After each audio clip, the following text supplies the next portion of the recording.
Well, greetings everyone and happy new year to you. My name is David McLeod and I am your life mastery coach, author of the wonderful little book, A Life to Die For. I'm also one of the senior members of the Wellness Universe and a co-author in the best-selling series, The Wellness Universe Guide to Complete Self-Care. This is Life Mastery TV, your source for inspiration, empowerment, and fulfillment. And today we're heading into episode number 213. And our title for today is Awesomeness All Year Long.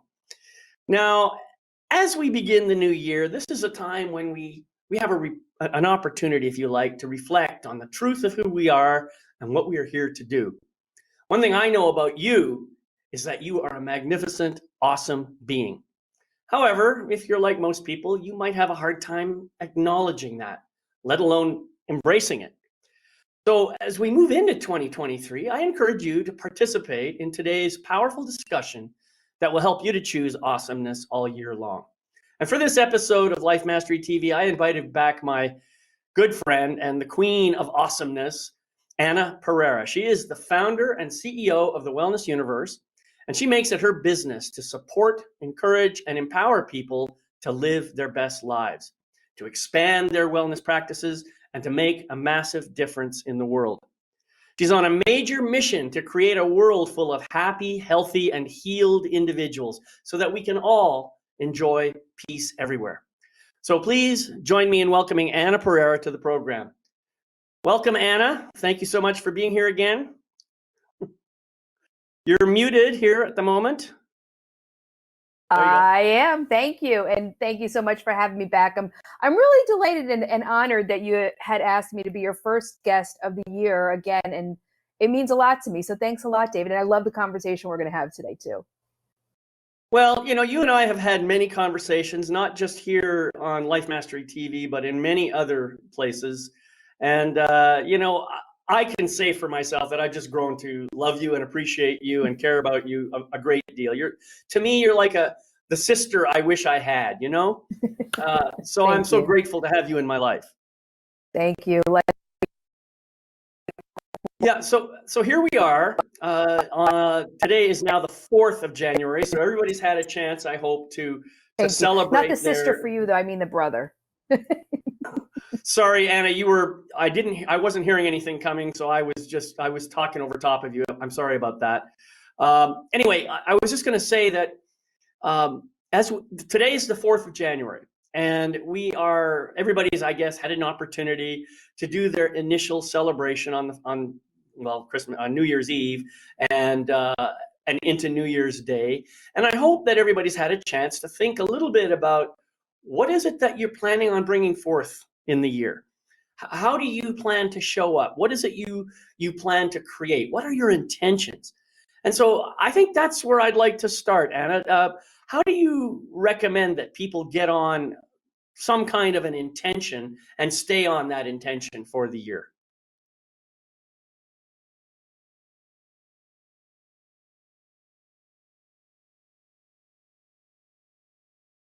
Okay, I'm unmuted now. If I have some sort of delay, let me know, audience, because I think that David and I might not know that until you are experiencing that we're having a delay. I'll shut down my camera just to let you all know that I'm in Rio right now and I can't do anything about my wife. I'm trying my best with what they have here. But David, this is a great question that you started it off with. And I was thinking about this earlier, knowing that we were going to be talking about this, and every decision that we make either moves us closer to or further away from the life that we want. True or not true? Right? I agree.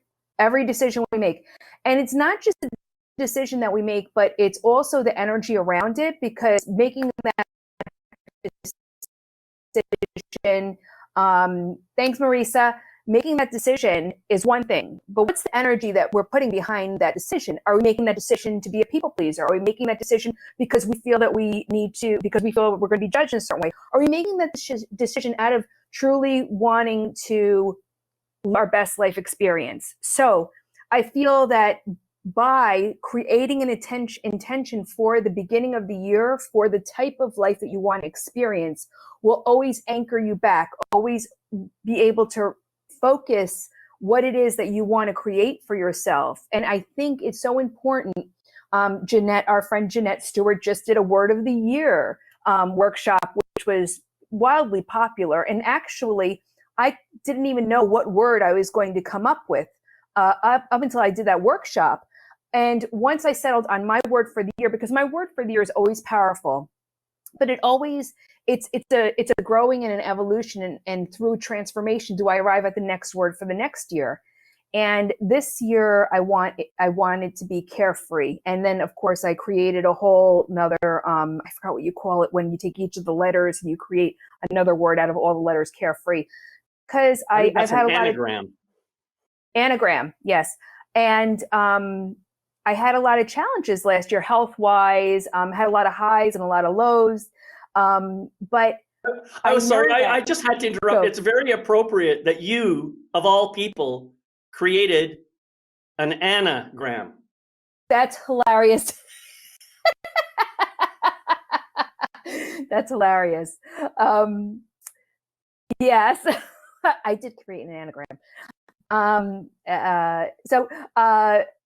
For me, at least I can go back to this word, and it anchors me, because if we don't have something to look forward to, or have a reason, or have a purpose, or have an anchor, then it's always like, I just want life to be better. But how? But why? For what reason? And what decisions am I making within my daily life to create that life in the future, create that life now? So that intention is so important on so many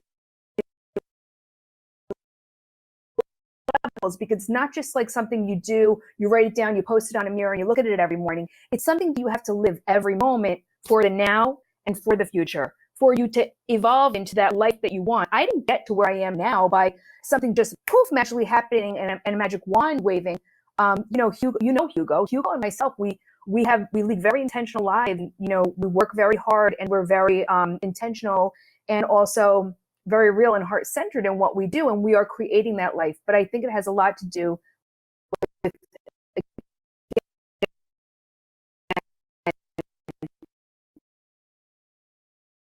Okay, sorry, Anna, but you have we just lost you there for a bit.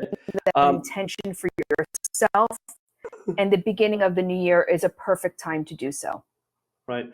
Sorry, you broke up there, and then there was silence for quite a long time, or at least on my end. So I started talking over top of you, but a couple of things I wanted to reflect back that I heard.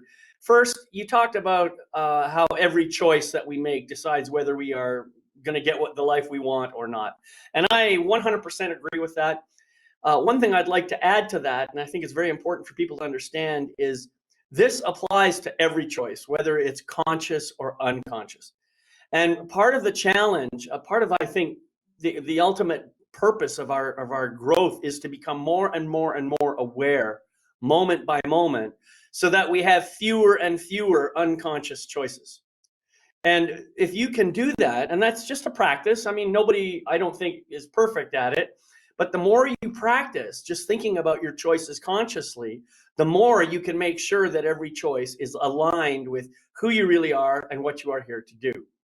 And so that's the first point I wanted to make. And then that second point was about, this idea of a word of the year. I think that's a very powerful technique. It kind of, as you said, it anchors you into not necessarily a blindered kind of focus, but it keeps you aligned with a particular direction that you want to follow for the year. And so if you think of, whatever you plan to do, and then kind of relate it back to that anchor word, you can say, is that in alignment with what I want to accomplish this year, or is it not? And so in that way, you're able to realign yourself, or you can make it, maybe you can say, no, it's not in alignment, but you know what? I want to do it anyway because it feels true with who I am right now, and I need a break. Let's face it, we all need breaks now and then, right? So it's okay to deviate, but you just got to have that focus for the year to keep yourself moving, generally speaking, in the right direction. That's what I wanted to say. I agree, and I hope that I'm not on delay right now, but exactly like what you said, like for me, my word carefree, thank goodness, it's one that can be very open and positive on any situation. But if I had chosen a word, for example, like abundance, And I want to just go out and just, not worry about what I'm spending that night. Obviously, that's not leading to my abundance if I'm, taking away, and it's taking away in a way that it's not adding. Like, because I could take away, but it could be a reinvestment in some way. But literally just a night that I just don't want to have any cares in the world, and just want to spend money on, food, entertainment, whatever it is. So it's not really leading to abundance for me. However, carefree, I think that there's almost, because I was thinking about this a lot as I was choosing my word and my intention for the year. It's, will this and what decision I make add to or take away from me being able to live more carefree? And I mean that in a positive way, not in a childish way or irresponsible way of the word carefree, but more that I don't have to grasp everything so tightly, that so it can ease up on my stress level. So that's why I chose that word. So I always have to think to myself, like, am I doing something that's going to add to my stress, or is going to release some stress for me? So I think that for me, that word works. There's tons of words out there, and everything is different for everyone. But like you said, it helps point you in the right direction, and it allows you to check yourself almost. So at least you have that one thing, because that intention will really be your guiding light and your lighthouse for the rest of the year, if not for that year and then forward. Because if you layer like all your words onto each other after these years that you're doing this, or deciding to have, an intention with, full consciousness around, I'm making this intention, not a resolution, not a goal, but a true intention, because it's more full-bodied, it's more robust. Like, a goal is one thing. I want to lose 20 pounds. It's one thing. But what does that mean to your overall health to lose that 20 pounds? What's your intention? I want to live healthier.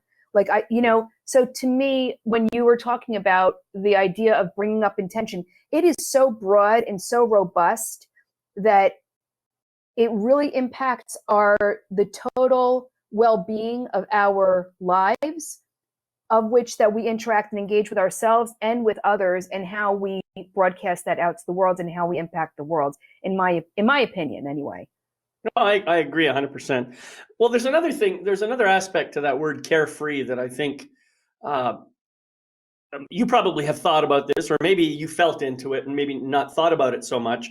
But the idea that it's not that you don't care, it's not that you're free of cares, it's that you are releasing yourself into whatever shows up and not allowing yourself to get overly stressed about it. That's kind of how I heard you describe it, and that's how it lands on me. Is that kind of where you're coming from with this? Yeah, okay. Absolutely. Because David, you know me, and honestly, also for being a senior partner. Oh. Am I back yet? Broke up. You kind of broke again there a little bit. I just want to acknowledge, I see Leah has put in a question on the chat. She says, will this choice add to or take away from my resonance? And that is her word, she said, the word resonance. And so I think that's a great way of asking it. You can ask yourself this question anytime, So, you talked about healthy as part of your conversation about being carefree. Will this contribute to my health? And I know that health is a big deal for you, and this whole notion of the wellness universe is really all about happy, healthy, and healed people. So let's talk a little bit about that and why that is so important to you. Well, David, I think that all of us who are in this world of transformation and self-development and support and healing really know on a deeper level, we're here because we know that we're not just helping those who seek the support, but really for the true health of the planet and humanity. Because if we could help one other person live a better life, then they contribute to an overall and higher vibration for the earth, for the people, for the globe. And for me, that really is my purpose. And I feel that by being able to help the healers and elevate the voices and those who have a higher calling, and those who have who are brave enough to lead the way in the dark for those who seek the support, and also enlighten those who don't know that they even need the support, but realize that there's lack in their life, and show them this is what health looks like. This is what happiness looks like. This is what being healed truly looks like. And I also feel this is a constant journey. It never ends. Things arise. It's sort of like once you're born, you're undoing everything that's been done, right? And so things come up in life. And whether it's something from us, from within, or from without, an environmental challenge, a death in the family, of course, we need to be able to deal with something like that. And it's external. It's not something always internal. So there's so many ways that we really need the support of each other, and to link arms with each other to get the support that we need, because and no healer and no one who is in this field is an absolute expert or can heal themselves as well. We need each other. It's sort of like, a regular doctor going to, eye, ears, and ear, nose, and throat specialist when they have, a problem, or going to an oncologist if they have to go and see about that. You know what I mean? Everyone may have their specialty, but we still always need each other, and we are always growing. And I think that, you would even agree, as we sit at some of the tables of some of the most in tune and aware and elevated folks, David, that we all learn from each other as well. So even us as leaders in this industry are always learning and evolving. So to me, the evolution of the human, as well as helping them heal through, because it really typically is something that, is going on, either again, externally or internally, that we are healing through to get us to that next level. That's really my purpose and the purpose of the Wellness Universe. And thank you for being part of it. And thank you for our members who are here, who are also part of it too. Right. Yeah, it's, well, I wanted to add something to what you said there. I've been thinking a lot about this, and I'm sure you've noticed that a lot of people out there are not really very happy. It's an unfortunate fact of life on the planet. And what really surprises me is that even the people who, to all exterior appearance, seem to be successful and everything's going their way, even those people, for the large part, don't seem to be that happy. And I think what happens is, what I have come to realize for myself, and this may or may not be generally true, I am more happy when I am doing something that is somehow contributing to the greater good than when I'm just doing something to satisfy my own desires or wants or needs. And I think that when we have a mindset of, I've got to go and get, I've got to grab this money, this house, this business, this, that, and the other thing, and I'm doing that just for the purpose of having it so that I appear successful to the outside world, I am not doing the inner work. I am not helping myself to grow. But when I'm doing it for a greater purpose, then it just seems to make me happier. And what happens is, the happier I am, the less and less I actually need that other external stuff. So this is a funny thing about life, and I think it has to do with transcending the ego mind and moving more into a place of spiritual connection to everyone and all the other people around us. And so in that space, then some of us may have a lot of money and some not, but it doesn't matter, because we're all contributing to the greater good. You see what I'm saying? Mm-hmm. I'm not maybe articulating it that well, but that's kind of what's coming up for me right now. Well, David, you know what? I know this is one of the topics that we wanted to move into later, but I think that this is a proper place to interject it. I think that it all comes down to gratitude. and appreciation. And you just mentioned that you're happiest when you're doing stuff that touches people, that it creates the ripple effect, and it's for the greater good. I'm happy also when I'm doing stuff just for me. Like if I'm doing my art, or if I'm doing, something that is just for Anna and doesn't affect anyone else, and whether they see it or not, or whether they're affected by it or not. You do music, David. I'm sure sometimes when you sit down and do your music, you're happy too. I mean, yes, I know that you do it for the world, but also for you. It's for you first. It's the tune that you feel like writing down. It's, the composition. It's from you. It's not because, Sally Jones wanted to hear a song just like this, so I think I'm going to write a song just like this. No, you write it for you first, and you write the music. It comes through you. So I think also as a creative, you'll understand this too. But for me, I find happiness in both. And because of appreciation and gratitude, I think that we can find happiness.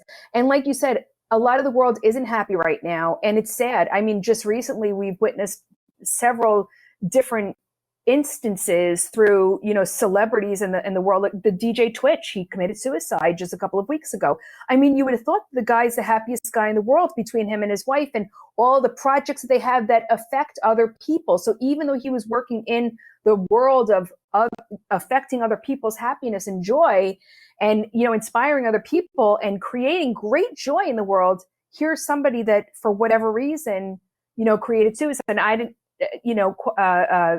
took his own life. And this, you look to these people like, wow, if they exude happiness publicly, like what you were saying a minute ago, except for, you kind of paralleled it to monetary gains. If people appear to be happy for whatever reason and put on that they're happy, but then they're not, like, how do we arrive at happiness? And for me, and I think that you can attest to this, and I think that some people actually sitting in our room with us, I make sure that I express gratitude and appreciation for those that I love and care about every day. Even when I go out to dinner with Hugo and he picks up the bill, he doesn't have to pick up the bill just because he's my husband. He picks up the bill, but he picks up, I say thank you for dinner. Appreciation and gratitude takes us to that next level. And I think that once we really embody appreciation and gratitude, and it's the expression of it too, because there's gratitude that you feel inside, but when you express it and when you express appreciation for someone or something, it creates a whole nother energy. And then this goes back to another topic that you and I touched on, like right before we got on. The older that we get and the more that we go through, we realize life is not standing still, and it's not waiting for us to get into shape, to get onto the beach in a bikini. It's not waiting for us to, because honestly, this is one of the greatest things. You're not going to catch me in a bikini, I'll tell you that. Well, I don't know, Dave. You say that today, but tomorrow things might change, all because of this conversation.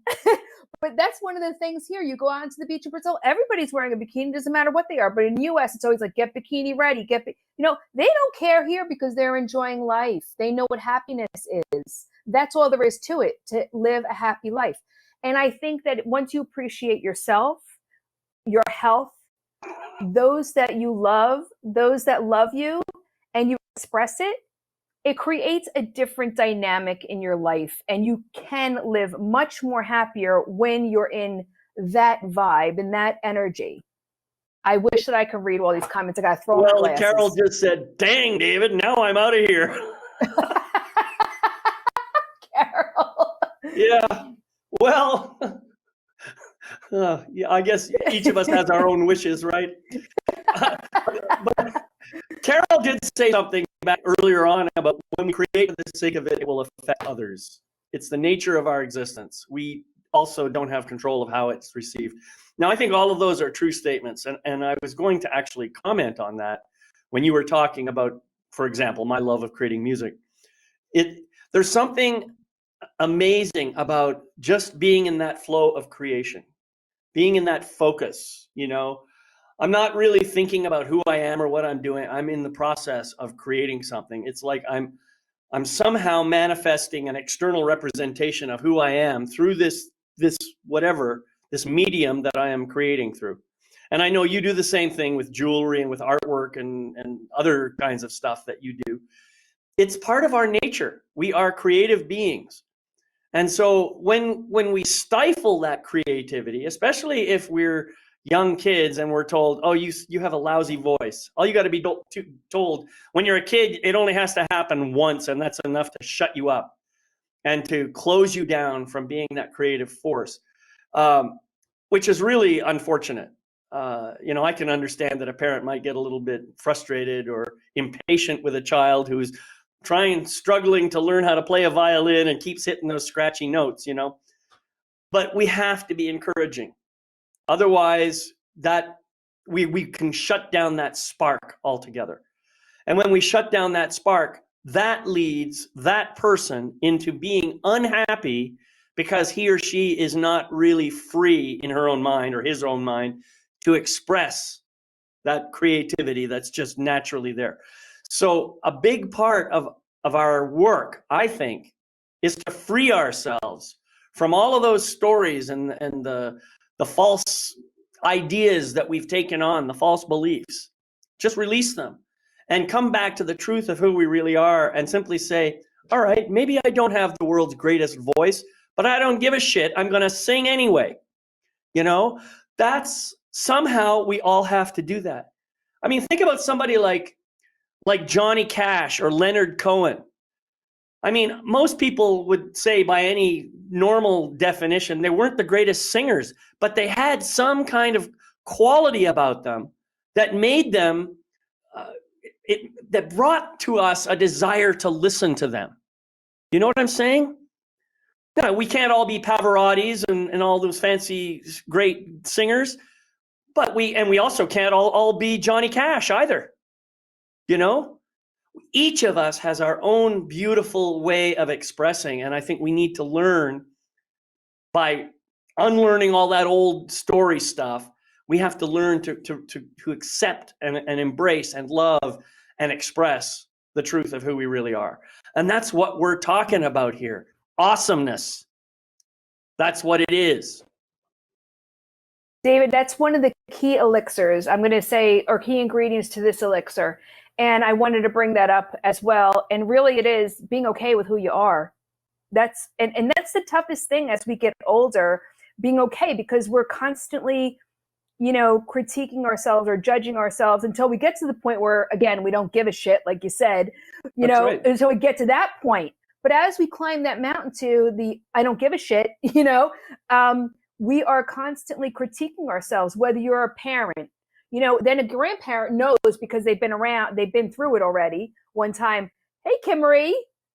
And if you've been through it at once, it's okay. Like, you get it. So a grandparent is not going to critique themselves as harshly as a parent for their first time. Because, once you're a parent going through it the first time, you're going to constantly be critiquing yourself. But being okay with who you are and where you're at, I think that comes with a lot of experience, because we go through this curve. Like, we're a kid and we think we know it all and everything's great. And we are, we're okay with everything because we're the greatest.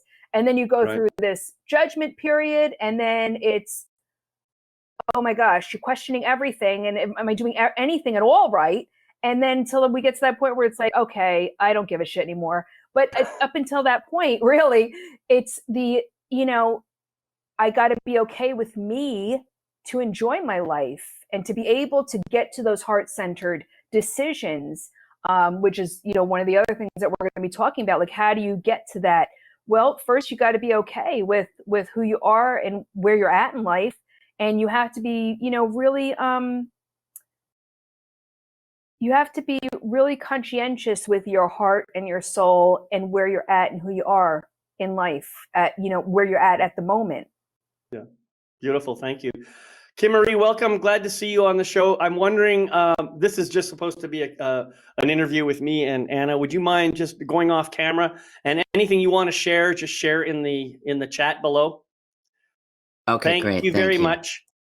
Yeah. Not a problem. Good to see you, and Happy New Year to you. So yeah, that was a beautiful thing to say, Anna, and I really like the way you put that together. It was this whole idea of being okay with who you are. It's critical. And like I said, most of the time people the only reason they're not okay with who they are is because they have this story going on that they're supposed to show up a certain way because somebody else years ago said so.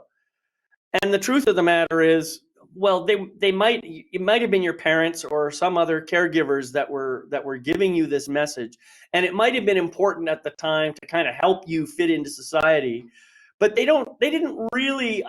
Most parents, I don't think, ever intend for their kids not to be fully embracing who they really are. Most parents are just doing what they were taught to do by other dysfunctional people ahead of them. And that's just the way it is. So if we can learn how to break this chain and do everything in our power to encourage people to be the fullness of who they really are, that is what's going to lead us. The more I am who I really am, the more I am connected to joy. All right? There's a direct correlation between those two. The more I try to pretend to be something I'm not in order to satisfy you, the further away I get from my true joy. And as a consequence of that, I end up being unhappy in my life, resentful, angry, who knows, whatever else is going to come out of that. And that's all of us, I think, go through this kind of challenge from the time we're born until the time we die. So that's what we're here for. We're here to embrace, express, and just be the fullness of who we are. And when we do that, we're in joy all the time. And even if we make mistakes, even if we screw up, even if we hurt somebody, we're not doing it out of malice. We're doing it because we're just maybe not paying attention or whatever. We're just trying to be the truth of who we are. And the other side of it is, why are you so concerned about what other people think or feel anyway? It's really none of your business. So just here, that's my advice to everybody. Embrace the truth of who you really are. Connect back into that essence and just let your joy come out on its own. And if other people have problem with that, well, that's their problem to deal with. Maybe you're giving them a gift. Think about that. We all have to wake up one way or another. And sometimes it is just about being triggered by someone else's behavior to be reminded that I have to connect into the truth of who I am. David, you just hit on something so massive for me, because honestly, that was the linchpin for me to manifest my life. And I'm not kidding when I say that. As you know, in our happiness book, it's so funny that this is supposed to be about awesomeness all year through, but then we just shifted to happiness. At the beginning of the happiness book, I told a story of how I manifested Hugo. Now, I know that I'm talking a lot about him on this interview, and then on the side, like on social media, I'm like very much like Anna by herself, but he's a huge component to my life. And one of the main things that I did at the beginning of that year was to release judgment of myself, judgment of others, and what I think others are thinking about me. So judgment was the top thing that I let go of. And then I said, just allow me to live my happiness and bring me somebody that's gonna have beautiful babies with. Now, of course, those babies, it's, that could be a metaphor for all of the different, people that we work with and all the different projects that we create and all the different things that we produce together. But because we haven't had any physical children, but happiness, what was that? I didn't know what happiness was or is until I'm actually living it, right? Because happiness is experience. Joy is really what, the feeling, that's really the real feeling, and happiness is through an experience. And so as you were talking about this and judgment and everything else, it really is at the essence of what makes us happy or not. What do we think other people are going to think? Can we live as carefree if we think that we're going to be judged by getting on that dance floor first? Can we live as carefree because, we're playing a friendly match of baseball and we get up on the plate and we could take a swing at clearly, something that was supposed to be a ball? and miss and get a strike. Like, can we do that and be okay with it? Can we just be in ourselves and act and act in who we want to be at that moment? Look at when the clock struck 12 the other night. It hit midnight and New Year's for everyone around the world at some point, right?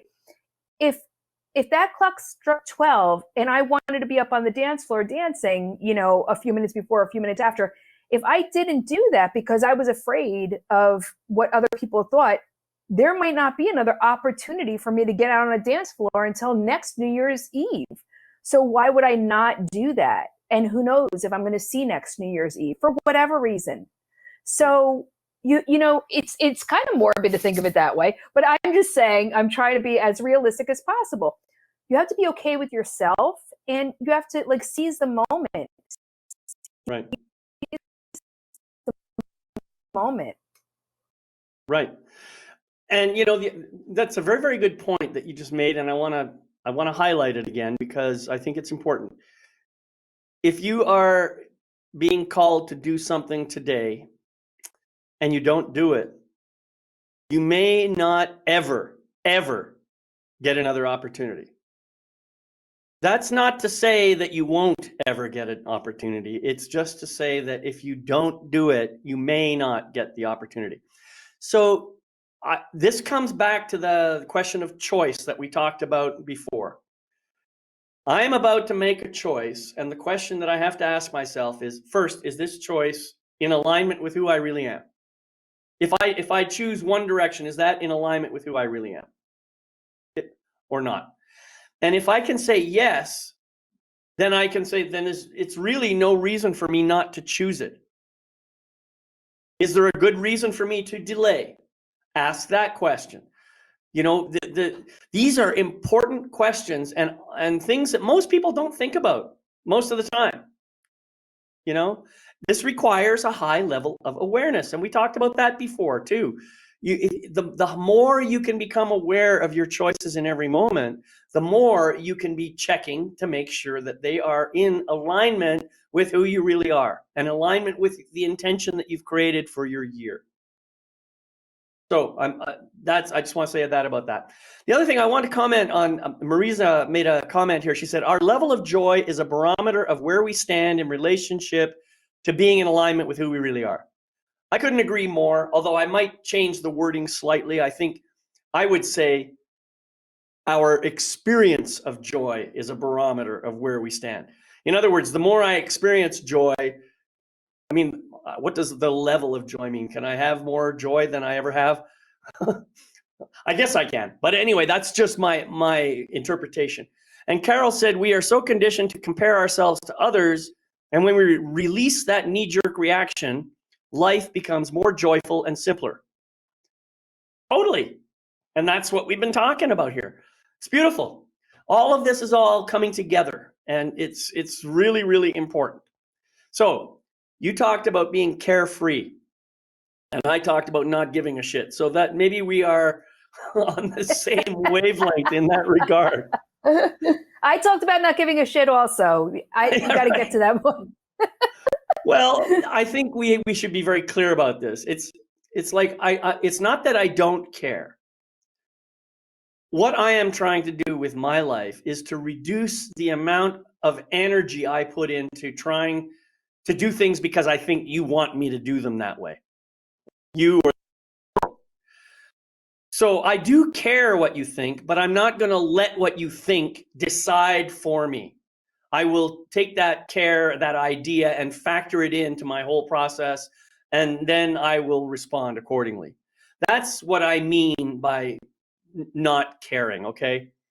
So I think we got to be careful. I think most of us really do care what other people think, but we also are trying to say, I just don't want to let that decide for me. I want to make my own decision. Ultimately, that's what I think we're talking about here.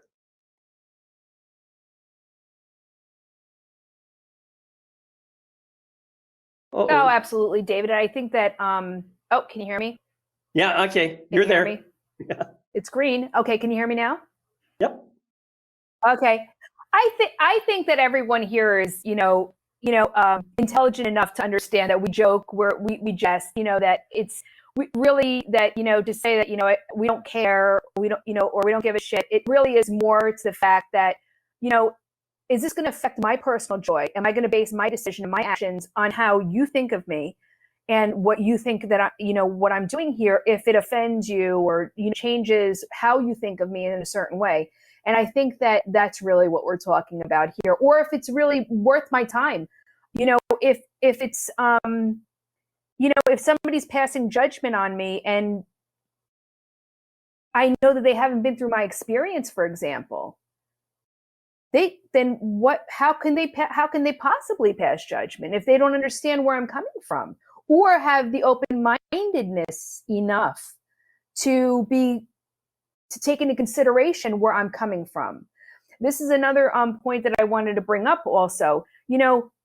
Always be considerate of somebody else's journey.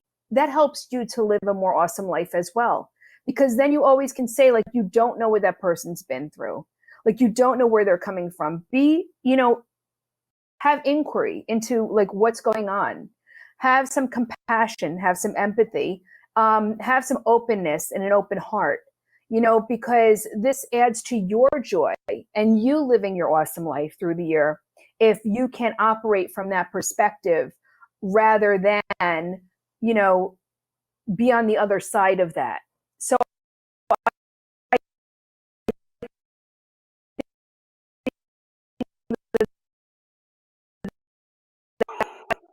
You're breaking up again, Anna. Sorry. Also plays into each other as well. Sorry, you were breaking up a little bit there. There's one thing I think that I say this all the time, but it's such an important statement. I think it bears repeating. We all have judgments. We all interpret things. We all draw conclusions. We all, look at what's going on around us and we try to fit a story around it. That's what we do. It's part of our human nature. It's part of our ego nature. And the truth of the matter is, that is 100% about me. So whenever I pass judgment on you, it has zero to do with you. Yes, you may have triggered a whole bunch of stuff, but it all happened inside me. I made up the story. I made the judgment. I made the interpretation. And then how I chose to share that with you is also part of my doing that has nothing to do with you. Now, that doesn't mean that the way I respond to that judgment, it doesn't mean that it won't necessarily hurt you. For example, I might say something that actually you find quite painful. And you might then in turn start having some judgments about me. And so this is what we do to each other. We inflict these little arrows of judgment towards each other, and then we react to the arrows that we receive, but we get caught up in the action, in the drama, and not realizing that it's just a game that we're playing with each other. And the whole thing started because one of us decided to pass judgment on the other and send a dart in that person's direction.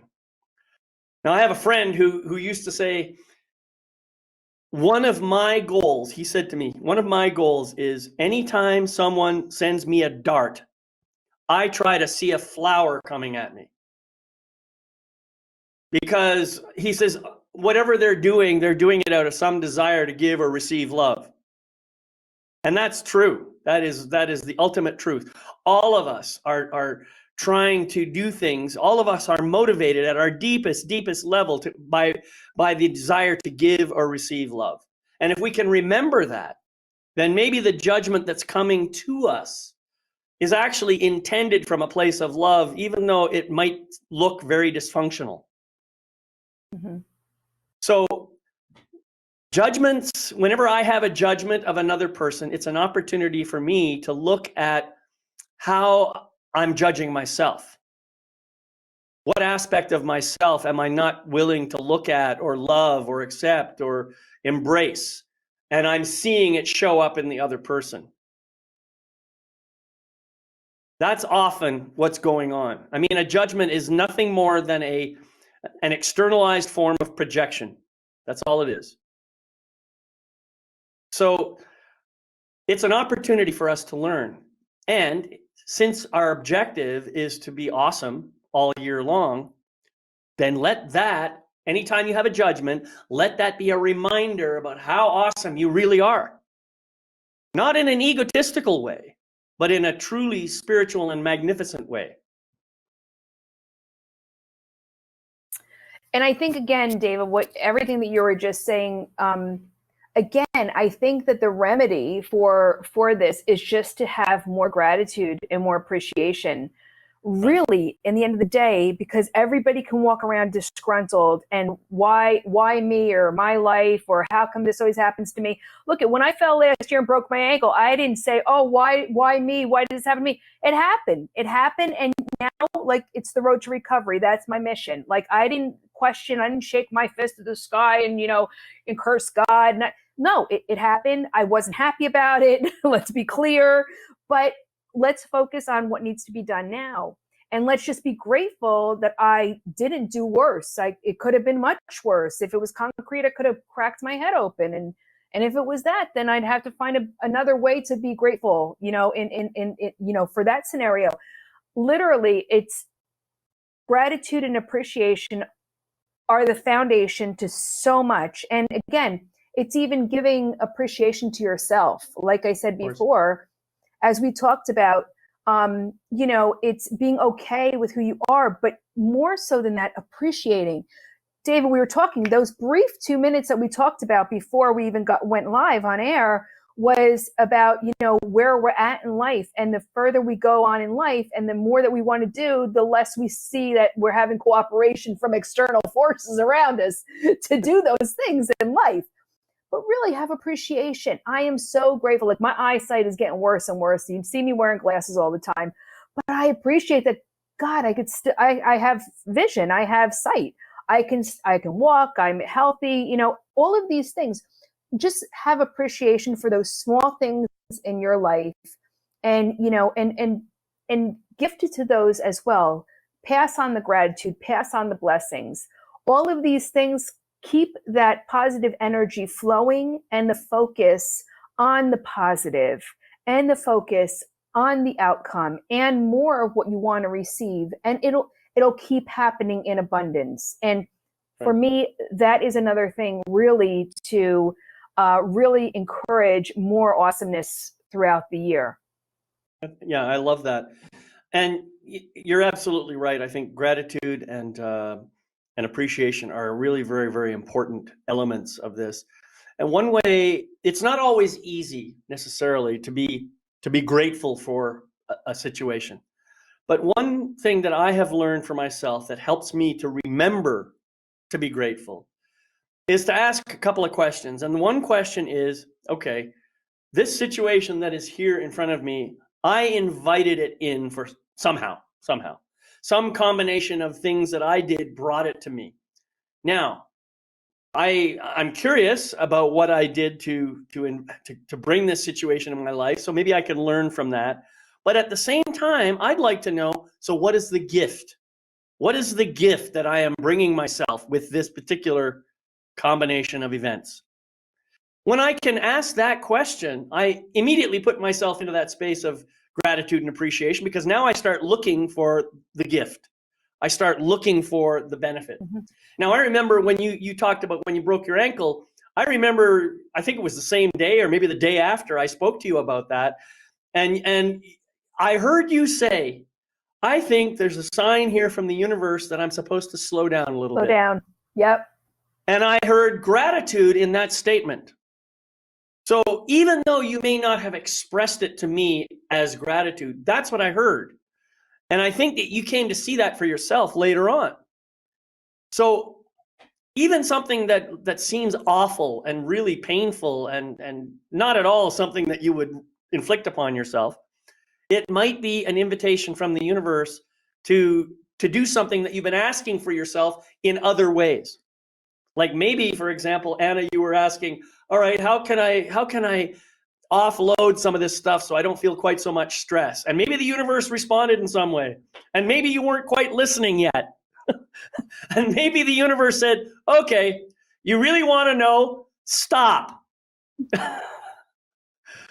This is how the universe works. We ask for what we want, and then we kind of shrug it off when it shows up, because it doesn't show up with all the fanfare and the the universe will deliver. The universe delivers even before we ask. And David, not to interrupt you, but this goes back to the intention. Set the intention, be clear. So then that way you say to the universe, I want a break, but I'd rather it be on a beach in Hawaii than at the bottom of the stairs at the Outer Banks. That's right. There's absolutely nothing wrong with being very specific about what you want. You may not get it that way, but that's okay. At least you have the image and you have that intention in your mind. And also, you have to remember that your idea of time is not the same as the universe's idea of time. So this is true. You may expect it this week, next year, and it may arrive the next moment, or it may arrive 10 years from now. The universe gives it to you when you're actually ready for it. That's what really happens. So my question is, how are you preparing for it then? Exactly. And that comes back to intention. Good stuff, David. It's good stuff. It's great stuff. And all of us have the power and the capability to be amazing, magnificent, divine, spiritual beings of light and love. And all we have to do is choose it. And that means when you choose it, being willing to show up authentically, being willing to be seen for who you really are, with whatever foibles or flaws or whatever you might imagine that you have. Or maybe you can just simply see yourself as a perfect expression of love right now. And if you can see yourself that way, then it's not going to matter what other people imagine in their own limited perspectives. That's what I call awesomeness. Yep. I love it. And like you mentioned before, seeking the lesson, seeking the lesson in the experience, through the experience, because again, that'll pivot you to gratitude. That'll pivot you to, there's something bigger here. There's something that's making me shift. There's something that's making me evolve. Where is the lesson in this? Instead of just being stuck with, the end dot. Like, it's like to be continued. What happened here and why did it happen? For what purpose? If I'm going to wake up tomorrow, there's something that is here for me today that I'm supposed to grow from. Yeah, exactly. And yeah. Why am I still here? That's a great question. Be awesome. Yeah. And yeah, well, it's not like I actually have any intention of not being here anymore. It's just that, it's just that sometimes we go through moments of depression. We go through those moments when we're not feeling so well.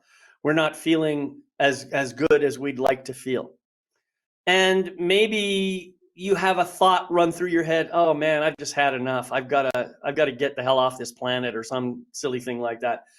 The thought itself isn't a bad thing, but be careful what you wish for. That's because you never know how it's going to manifest in life, right?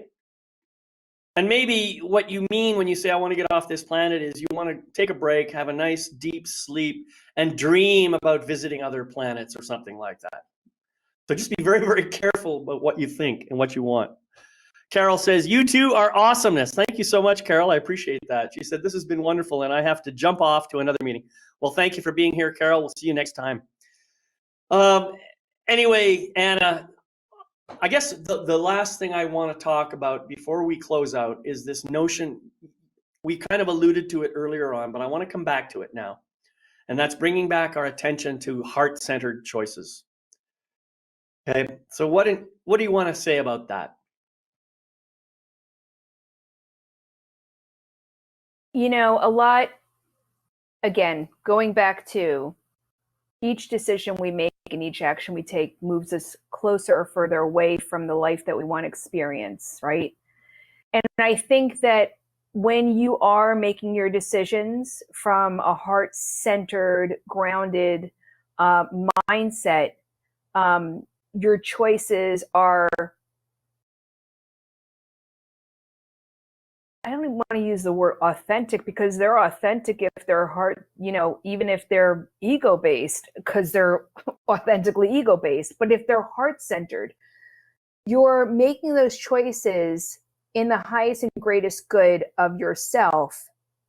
And if you're absolutely doing that, you're absolutely doing a service to everyone around you. And for example, Marisa talks about boundaries. Marisa, who's here with us today, she talks about boundaries. If you can really learn to, because we can get confused with a heart-centered choice as opposed to a people-pleasing choice, for example. And that comes into the boundary conversation, for example. But I feel that if you could really, truly tune into who you are, what your intention is, and how you want to express your life and live your life, and how you want to affect change in the world, you know, whatever is important to you, affect change in the world, be the best person you can be to your loved one or partner or family or friends, you know, whatever it is that is your purpose and your passion.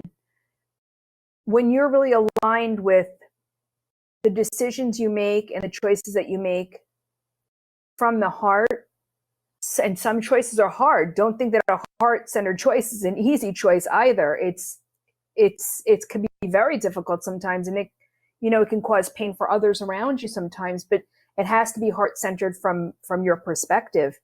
And I think that when you make those tough decisions, speaking of those, if you can express yourself to fully elaborate why you've made that decision, that you should be respected for that at least.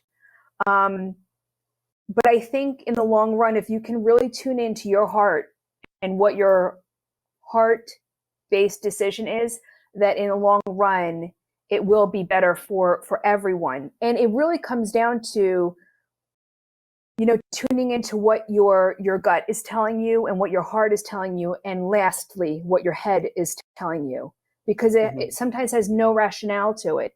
It has all to do with feeling.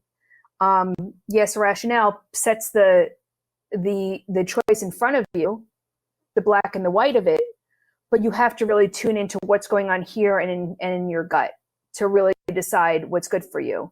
And if there's anyone that's walking this earth that tells you every single choice that you made is heart-centered, I could tell you that's